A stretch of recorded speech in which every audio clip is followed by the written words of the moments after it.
ಉಡ್ತಾ ಬೆಂಗಳೂರು ಆಗ್ತಾ ಇದೆ ಎಂಬಂತಹ ಬಿಜೆಪಿಯ ಆರೋಪಕ್ಕೆ ಡಾಕ್ಟರ್ ಜಿ ಪರಮೇಶ್ವರ್ ಆಕ್ರೋಶವನ್ನು ವ್ಯಕ್ತಪಡಿಸಿದ್ದಾರೆ. ಡ್ರಗ್ಸ್ ವಿಚಾರಕ್ಕೆ ಸಂಬಂಧಪಟ್ಟ ಹಾಗೆ ಉಡ್ತಾ ಬೆಂಗಳೂರು ಆಗ್ತಾ ಇದೆ, ಉಡ್ತಾ ಪಂಜಾಬ್ ರೀತಿ ಅನ್ನುವಂತಹ ಆರೋಪವನ್ನ ಬಿಜೆಪಿ ನಾಯಕರು ಮಾಡಿದ್ರು.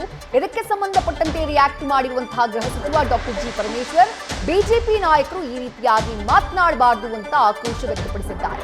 ನಾವು ಡ್ರಗ್ಸ್ ಮುಕ್ತ ರಾಜ್ಯ ಮಾಡೋಕ್ ನೋಡ್ತಾ ಇದ್ದೀವಿ. MDMA ಸಿಂಥೆಟಿಕ್ ಡ್ರಗ್ಸ್ ನ ಸೀಸ್ ಮಾಡಿದ್ದೀವಿ. ಇಂತಹ ಸಂದರ್ಭದಲ್ಲಿ ಉಡ್ತಾ ಬೆಂಗಳೂರು ಅಂತ ಕರೆದ್ರೆ ಅದು ಸರಿಯಲ್ಲ, ಬೆಂಗಳೂರಿಗೆ ಕೆಟ್ಟ ಹೆಸರನ್ನ ತರಬೇಡಿ ಅಂತ ಪರಂ ಗರಂ ಮಾಡಿದ್ದಾರೆ.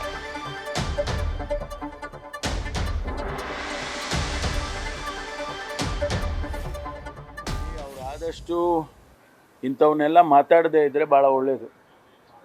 ನಾವು ರಾಜ್ಯದಲ್ಲಿ ಡ್ರಗ್ಸ್ ಫ್ರೀ ಕರ್ನಾಟಕ ಮಾಡಬೇಕು ಅಂತ ಈಗಾಗಲೇ ಮುಖ್ಯಮಂತ್ರಿಗಳು ನಾನು ಡಿಕ್ಲೇರ್ ಮಾಡಿದ್ದೇವೆ. ಸಾವಿರಾರು KG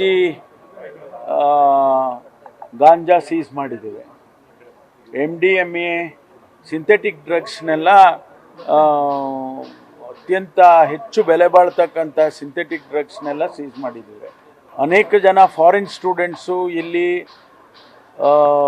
ಈ ಡ್ರಗ್ಸ್ ದಂಧೆಯಲ್ಲಿ ಸೇರ್ಕೊಂಡಿದ್ದಂಥವ್ರನ್ನ ನ್ಯೂಸ್ ಫಸ್ಟ್ ನಿರ್ಭೀತಿಯಿಂದ ನಿಮ್ಮ ಪರವಾಗಿ.